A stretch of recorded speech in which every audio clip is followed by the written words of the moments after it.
சாயந்தரம் குமாருக்கு பாத்திருக்கோம் இல்லையா பொண்ணு, அவங்க வீட்ல இருந்து பேசுறதுக்காக வராங்க. அண்ணி என்ன சொல்றிய? அப்படியா? ரொம்ப சந்தோஷம் அண்ணி.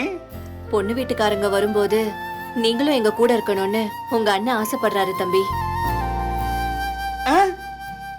என்ன என்ன என்ன சொன்னீங்க?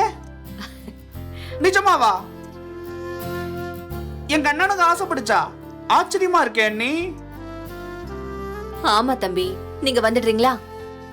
மச்சான் சொன்னா அனுப்புவாரான்னு தெரியலையே. தம்பி சரி அண்ணி, சரி அண்ணி, நான் வந்துடுறேன். சரிங்க தம்பி, வந்துருங்க. நம்மளையும் மதிச்சு அண்ணனுங்க கூப்பிட்டு இருக்காங்களே, இவர்கிட்ட கேட்டு பார்த்தா அனுப்புவாரா? வேலை பார்க்குறப்ப கூட போன் காதலே தான் இருக்கணுமாக்க, கீழே இறங்காதோ?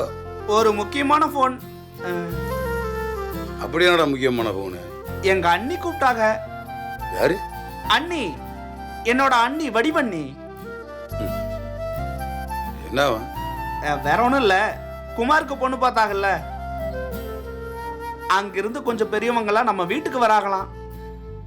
பேசி முடிக்கணும்னு நினைக்கிறாங்க. அண்ணனுங்க நான் இருந்தா நல்லா இருக்கும்னு ஆசைப்படுறாங்களாம். அதான் போன் பண்ணி என்ன வர சொன்னாங்க. சரி, எப்போ வராங்களாம்? இன்னைக்கு சாயந்தரம் மச்சான். நீங்க அனுமதி கொடுத்தா நான் போயிட்டு வந்துடுவேன். இல்லை, நான் ஒன்றும் உன்னைக்கு மாதிரி கிடையாதுடா. நல்லது கெட்டது எதுலையுமே கலந்துக்க கூடாதுன்னு சொல்றதுக்கு. இல்ல, இப்போ போன்னு சொல்றீங்களா இல்ல போவேணான்னு சொல்றீங்களா? போயிட்டு வாடா, இப்போ யாரு வேணாம்னு சொன்னது? சந்தோஷமா போயிட்டு வாடா. சரி மச்சான். பழனி, 4 மணிக்கு நான் வெளியே போக வேண்டியது இருக்கு. நான் போயிட்டு வந்ததுக்கப்புறம் நீ கிளம்பி. 4 மணிக்கா? சரி மச்சான், சரி. சரியா இருக்கும். ஏடா, அன்னை மகனுக்கு எப்போ கல்யாணம் பேச்சு பேச ஆரம்பிச்சாங்களா? இதோ இப்பதான் கொஞ்ச நாளைக்கு முன்னாடி. நம்ம சரவண கல்யாணத்துக்கு அப்புறமா?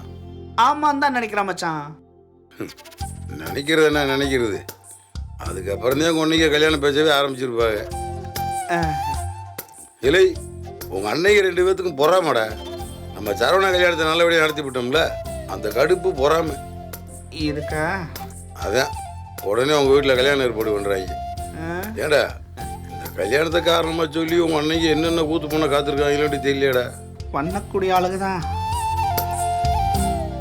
கண்டிப்பா ஏதாவது நடக்கும். அவங்க சும்மா இருந்தா இவரு சும்மா இருக்க மாட்டாரு, இவரு சும்மா இருந்தா அவங்க சும்மா இருக்க மாட்டாங்க. பாப்போம் என்ன நடக்குதுன்னு. என்னடா முணுமுணுத்துக்கு இருக்கவே? ஒன்னும் இல்ல மச்சான், ஒன்னும் இல்ல.